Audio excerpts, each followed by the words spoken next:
Girls' Night Out, a sci-fi romance in 6 episodes. Episode 2, Date Night.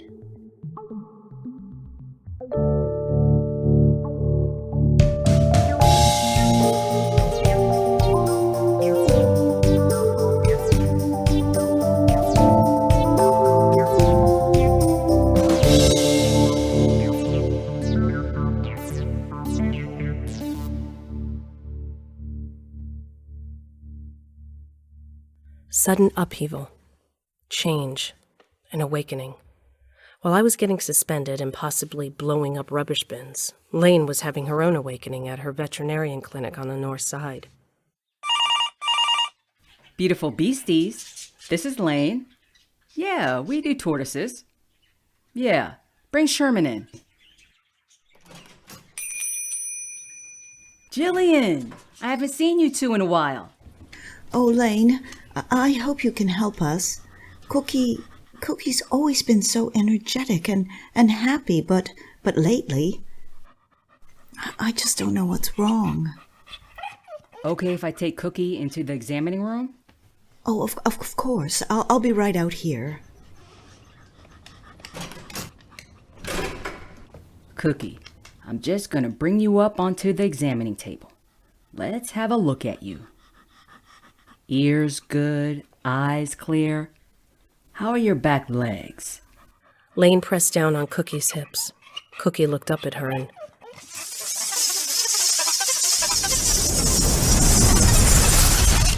Suddenly, Laine was in the dog. It was like she was Cookie. She was looking up at herself, but more than that, she had Cookie's pain and she had Cookie's memories. Laine saw a child, a girl, tying things on Cookie's tail, pushing Cookie down the stairs, throwing Cookie off the veranda. Laine could feel the pain, the fear, and then...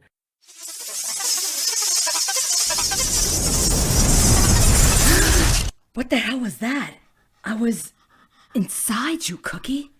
Laine reached up and got her secret canister of marijuana doggy treats. She gave one to Cookie and had one herself. No. I'm glad you told me. Not a word about this, Cookie, okay? I'll deal with Jillian. Okay, Jillian. Do you have a young person living with you? No, I live alone. Oh, well, my niece and nephew come over on Tuesdays and Thursdays. Those are the days my sister works. Well, I hate to tell you this, but your niece is crumbling Cookie. That's not possible. My niece is a sweet girl. What are you saying? I'm saying, please don't leave Cookie alone with your niece. Jillian was pissed off and didn't want to hear about it. She and Cookie left. And the thing that happened with Cookie, Laine decided it was just an acid flashback, but someone else recognized it for what it really was.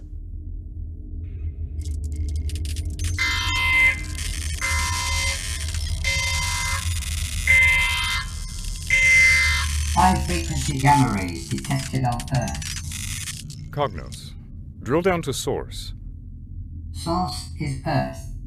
Northern Hemisphere. North America. Coastal. Earth inception subject number 1 is manifesting. Gracie? Second source of high-frequency gamma rays detected. Earth inception subject number 3 is manifesting. Same geographic location. That's Laine. Know what this means, Cognos? It means I didn't completely screw up. Screw up? Define. Screw up. Screw up. American English slang. It means make a catastrophic error. What is the status of inception subject number 2? Inception subject number 2 is not detectable. Find inception subject number 2. I must tell the director. Inception subject number 2? That's you, Clementine. You always thought we'd have been abducted by aliens that night in the cliff. Laine and I didn't believe you, though. To us, it was just a weird night, one of many. We were 19, we smoked weed, and we drank Southern Comfort. We partied with complete strangers. What's the old saying? If you live through it and you remember anything, you weren't doing it right? Or something like that, I forgot.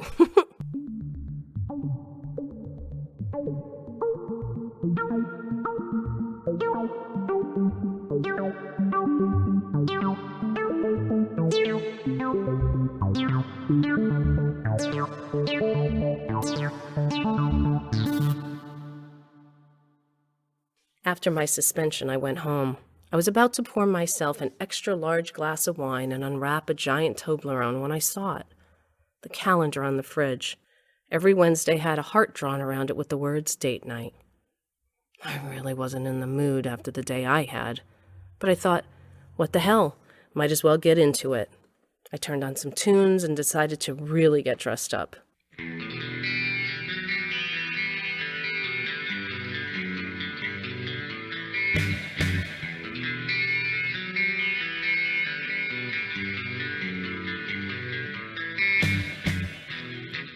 I had a shower, did my nails, put on some makeup, squeezed myself into my Spanx, tried on about 10 dresses, decided on the red one, put on some earrings, and... You look nice, Mom. Oh, Kallie, you think so? It's date night. Don't say it like that, Mom. Like you think it's a joke. You're right, Kallie. I'll leave my sarcasm at home. I got to the restaurant. Mike was already there at our favorite corner table. I presented myself for Mike's admiration, but he didn't even notice. Ah, there you are. A signora? Prosecco, please. Well, I've got some news. I was suspended today, basically for doing my job. Suspended? That's rough. No one wants to hear what scientists have to say anymore. Not when it gets in the way of profits. Your drink, signora. Salut. They really don't want us reading these menus, do they?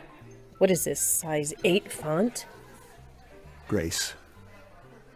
I should have brought my headlamp and a magnifying glass. Grace. Grace. Grace, look at me. Grace, I'm seeing someone else. It's serious. Who? It doesn't matter. It matters to me. Is it hot in here? I'm leaving you, Grace. Perfect timing for a full-blown hot flash. I pulled on my neckline to cool down. Mike swirled his glass of scotch and wasn't even looking at me. I thought to myself, look at me, you coward.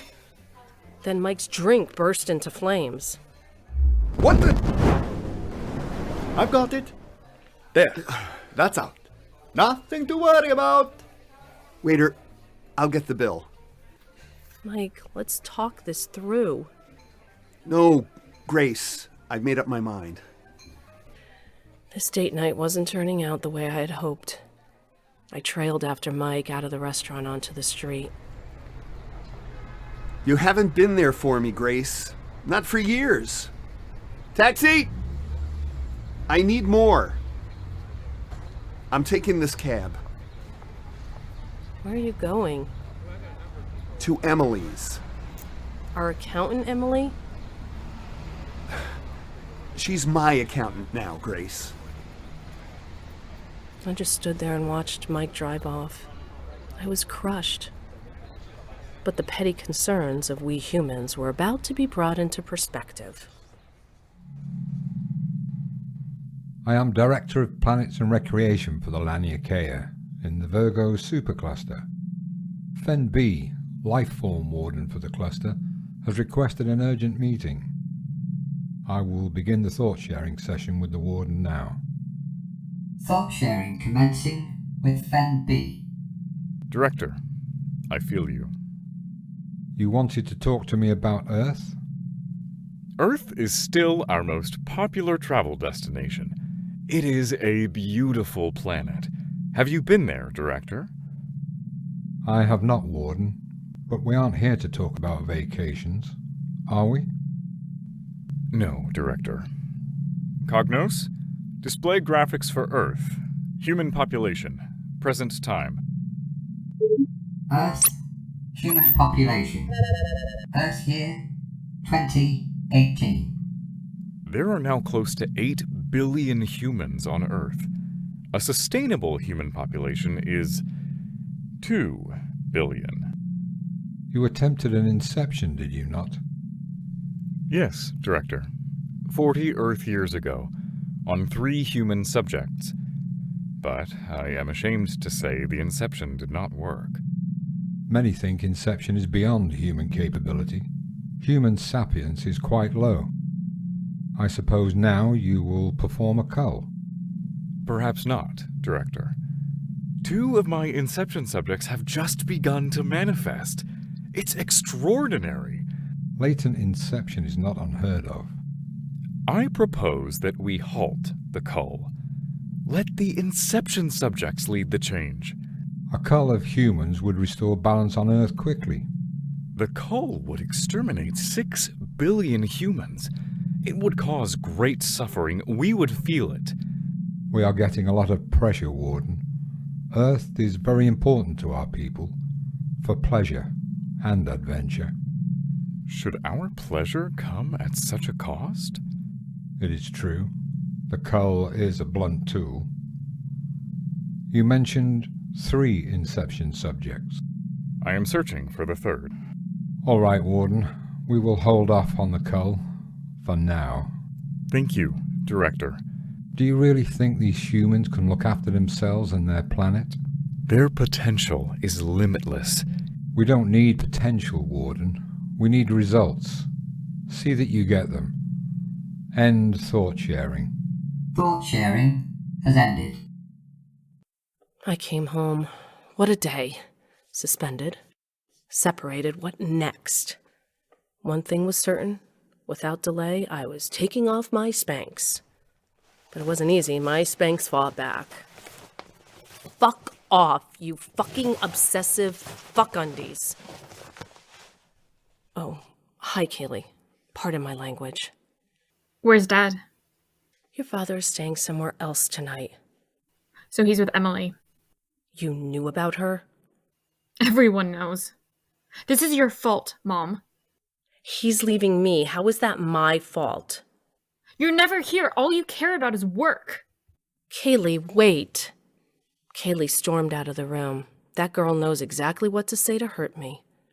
Kallie was immediately on the phone to one of her friends.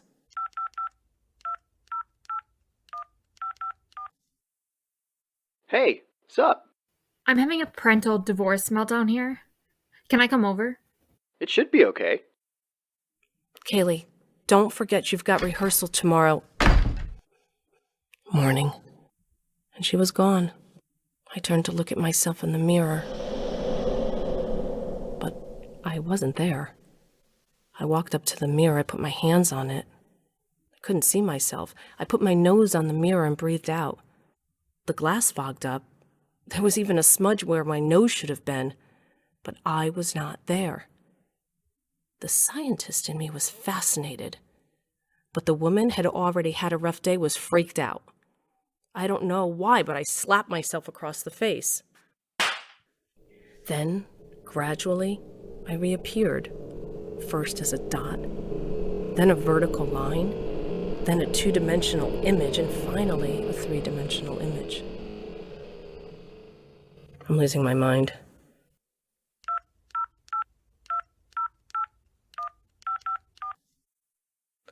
Hello, beautiful. Laine, Mike left me. Kallie. You at home? Stay put. I'm coming right now. In 20 minutes, Laine was at my front door. Okay, I've got cigarettes, tequila, Coronas. Some Doritos and a little bag of weed. We're gonna need music and shot glasses. Now, show Mama where it hurts. We hugged. Then we got down to some tequila therapy.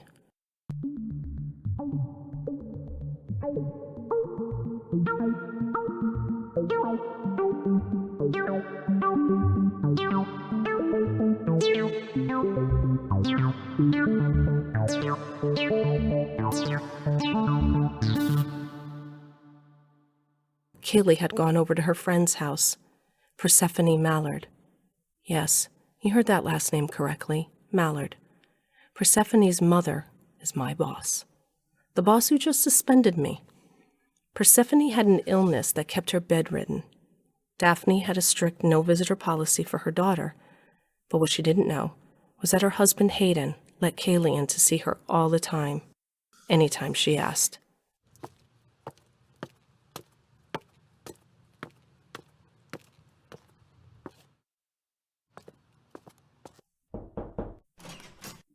Shh! Up the back staircase. Quiet as a mouse, Kallie. Thanks, Hayden. You're the best.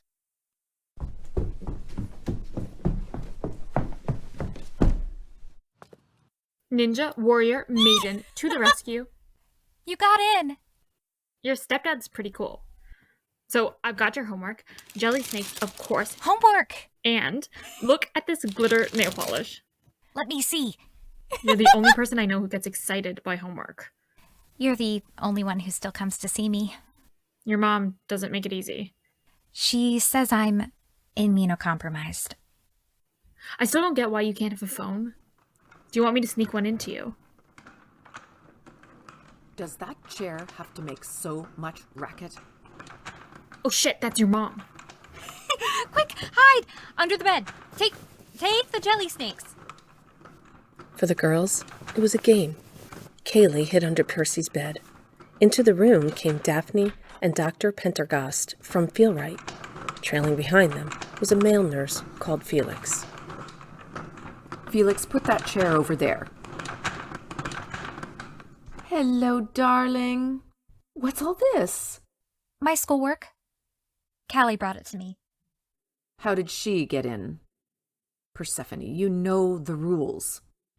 Hayden, come here. Coming, ducks. Why do you bother with schoolwork? You need to focus on getting better. Put that aside, darling. Felix is going to check your blood. No, Persephone. Mom, please. No more needles. Don't be ridiculous. Knock, knock. Oh, Hayden. Did you let the Roland girl up here? I told you. No visitors. It cheers Persephone up, doesn't it, Percy? I didn't know you were a health professional, Hayden. No visitors. And please keep the dogs out of here. Now run along and close the door behind you. Be strong, Persephone. It hurts, Mom. I don't recommend another treatment today, Mrs. Mallard. You and your daughter should wait at least 5 days between each session. Nonsense, Greg. I feel fine. And Persephone is getting stronger day by day. Nurse, do something, please. My child is suffering. Kallie listened from under the bed as Daphne, Dr. Gregory Pendergast, and Felix worked together to immobilize Persephone and sedate her. It's just a little pinprick. There we go. It hurt. She collapsed in the pillows. This treatment is experimental, Mrs. Mallard. We haven't done this many transfusions on a single host. I'm perfectly aware of how experimental the treatment is. Do you really think I would do anything to harm my own daughter? Or me, for that matter? Are you going to get on with it or just stand there talking to me? Go ahead, Felix. Dr. Pendergast and Felix set up a blood transfusion. Kallie peeked from under the bed. Kallie saw transfusion bags filled with deep red blood. Percy's blood was going into Daphne, and Daphne's blood was going into Percy.